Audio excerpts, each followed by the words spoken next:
2011 সালে আল্লামা সাঈদীর বিরুদ্ধে যুদ্ধ অপরাধের অভিযোগ দায়ের করা হয়। 2014 সালের 17 সেপ্টেম্বর বাংলাদেশের সর্বোচ্চ আদালত আপিলের রায় পর্যবেক্ষণ করে আন্তর্জাতিক অপরাধ ট্রাইব্যুনালে দেওয়া ফাঁসির সাজা কমিয়ে সাঈদী হুজুরকে আমৃত্যু কারাদণ্ড প্রদান করে। যদিও আল্লামা সাঈদী এবং তার পরিবারবর্গ বরাবরই এই অভিযোগ অস্বীকার করে আসছে। রায় ঘোষণার পর থেকে তিনি জেল হাজতেই জীবন পার করছেন। জেলখানায় তিনি 5 ওয়াক্ত নামাজ আদায় করার পাশাপাশি রমজানে রোজা রাখছেন।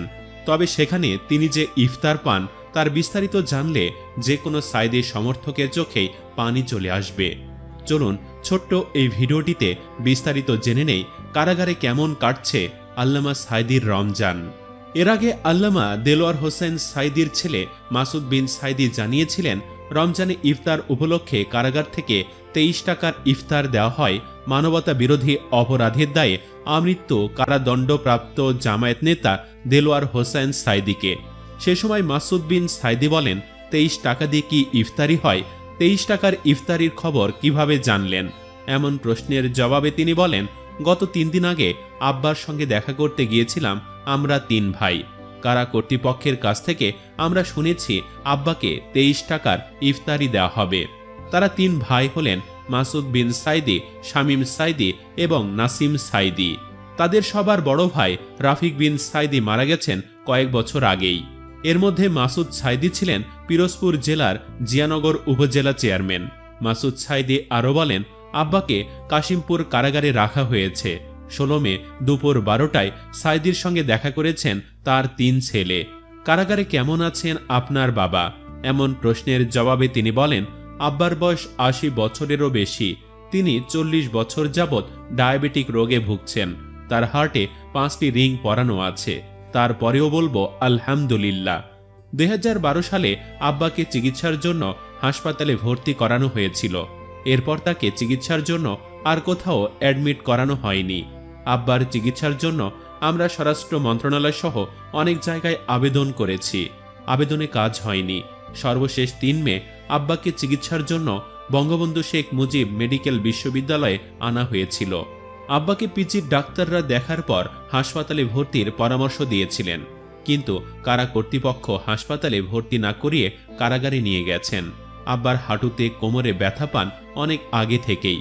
আমরা আব্বার চিকিৎসাকে গুরুত্ব দিতে বলবো সংশ্লিষ্টদের কাছে, কারণ দেশের অন্য নাগরিকরা কারাগারে থাকা অবস্থায় চিকিৎসার সুযোগ পেলে আব্বাকে কেন দেওয়া হবে না? আমরা উনার পরিপূর্ণ চিকিৎসা চাই। কারাগারে বর্তমান কেমন আছেন আল্লামা সাঈদী? এমন প্রশ্নের জবাবে সেই সময় সাঈদীর ছেলে জানান, বিগত দিনগুলোতে কারাগারে কর্তৃপক্ষ তার হাঁটু কিংবা কোমরে সামান্য থেরাপির ব্যবস্থাও করেনি, যে কারণে আমার আব্বা আল্লামা সাঈদী এক নাগাড়ে বেশি সময় দাঁড়িয়ে থাকতে পারেন না। এমনকি তিনি দাঁড়িয়েও নামাজ আদায় করতে পারছেন না। হাঁটু ও কোমরে তীব্র ব্যথায় কষ্ট পাচ্ছেন আব্বা, কিন্তু আব্বাকে ডাক্তার দেখানো বা চিকিৎসা কোনোটাই করাতে পারছি না। আমরা বহু চেষ্টা করার পরও আব্বাকে হাসপাতালে নেওয়া বা ডাক্তার দেখানোর কোনো অনুমতি আমাদেরকে দিচ্ছে না কারা কর্তৃপক্ষ। সম্প্রতি সাঈদীর ছেলে তার পিতার মুক্তি কামনা করে আল্লাহর নিকট ফরিয়াদ জানিয়ে বলেছেন, বাবা ও বাবা, তুমি আমার সব।